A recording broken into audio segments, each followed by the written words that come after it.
आजि ठारू जो झियो शाशु घर को जीव बापा माँ को केबे मुंडिया न मारिब झियो बापा माँ को मुंडिया मारिब मु रांड हेला परी से पुणी रांड हेब कनकु देई शुण शिव पुराण रो मु किछि कहिबी बुझाई तो पुण जेते बळे नारी विवाह होई शाशु घर को जीव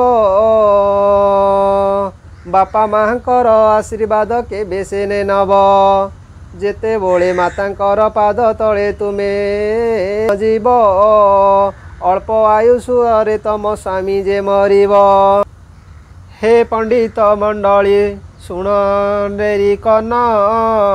शिव पुराण रु किछि कहिबे त पुण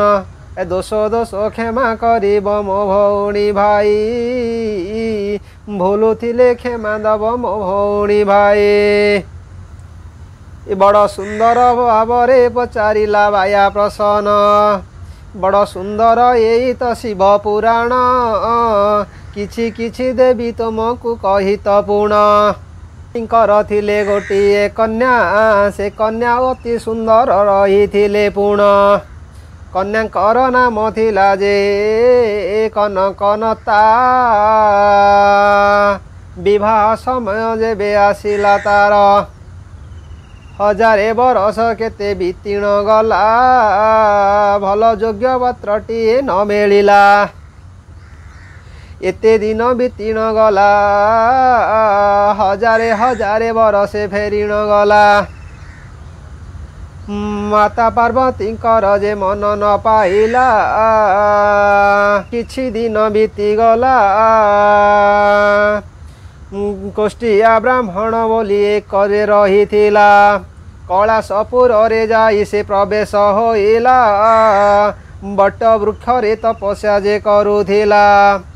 तपस्या करी करी शिव को से पाइला तपस्या जेबे तार पूरण हेला महादेव सेठारे आविर्भाव तो हेले ब्राह्मण को बोइले कि वर मागुछु बोइले ब्राह्मण बोलती मोर वर मागिबार नाही जते बळे तुमे त्रिबार सत्य करिब पुणी जल धरी हस्ते तुमे त्रिबार सत्य जे कर बोइले मु मागिबी वर महादेव धरिले जल पड़िला तल कि वर मागुछु मागरे ब्राह्मण बोइल ए ब्राह्मण बोलती आहे महादेव तम घरे जो गोटी कन्याटी अछि तार संगे मोर विवाह जे कर महादेव बोलती रे कि करिलु धन एते सुंदर सुंदर आसीचंती सेवर पार्वतींकर मन जे पाई नाही जल धरी हस्ते जे मु करिछि देवी बोली वर मु गली गली नाश न गली नाश पड़िला मते काल दंड भास एमंत महादेव वचन शुणी ए ब्राह्मण बोलती तुमे सत्य करिछ पुणे कन्या सहित मोर जे विवाह कर नले तपस्या रे मु जीवी ब्रह्मांजे पुर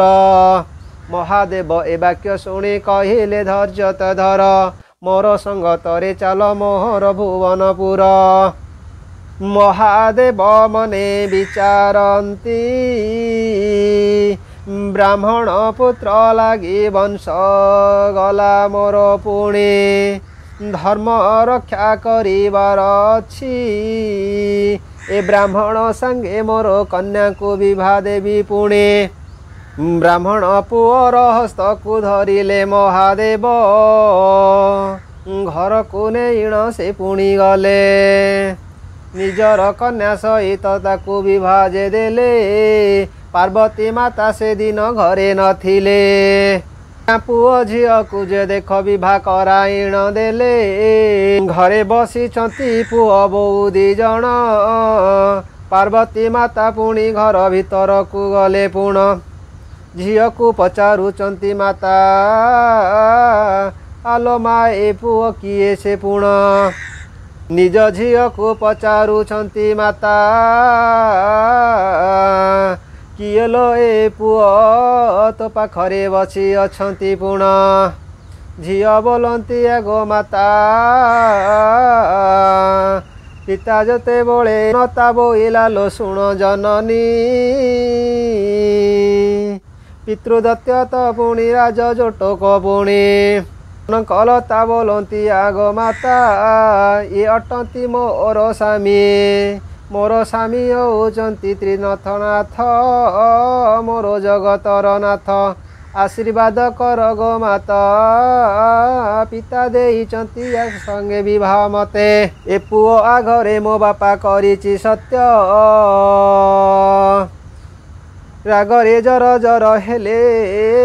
पार्वती माता बोलती चंडाल केड़े कर्म जे कलु हजारे बरजा पाई खोजी थिले मुही दिन पार्वती पाद तले पुओ मुंडिया मारुछि रागरे जर जर पार्वती अछंती जली जारे ब्राह्मण झटती मोड़ो गोड़ो तले तु पुणी कलता झियो छिड़ा होइछि मार पाद तले स्वामी जली जाउछि कनकलता कांदिला विकल होई मालो केड़े कथा करी देलु बुलाइला सरी नाई मोर चौटी राती केमिति खाई देलु माता मोहर पति सतींकर पुणी तो गोटिए पति द्वितीय बाहेले नरके से पड़ती पति बोइले झियो चिंता न कर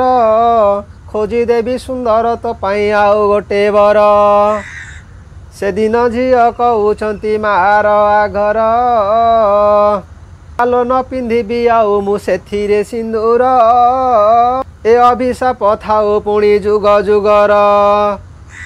जो झियो शाशु घर जीव माँ गोड़ तले जदि मुंडिया मारिब मु रांड हेला परी से रांड होई जीव आलो मुंडिया मारिबारु मते दक्षिणा देलु आलो चौठी राति दिन ल मते रांड कराइलु तेणु झियो होइल मु तते दउछि अभिशाप जिठारु जो झियो शाशु घर को जीव बापा माँ को केबे मुंडिया न मारिब जो झियो बापा माँ को मुंडिया मारिब मु रांड हेला परी से पुणी रांड हेब वन दुर्गा होई झियो वन को पुणी गला लोक माने जेबे बण को काठ हाणी जाती डाल भांगी गोटे पुणी जंग मध्यरे पकाती से झियोटा बण दुर्गा होई बणरे पूजा पाती नाई बंधु कहवा पाई ठिका ठिका रे मुदेली तुमको बुझाई दोस्त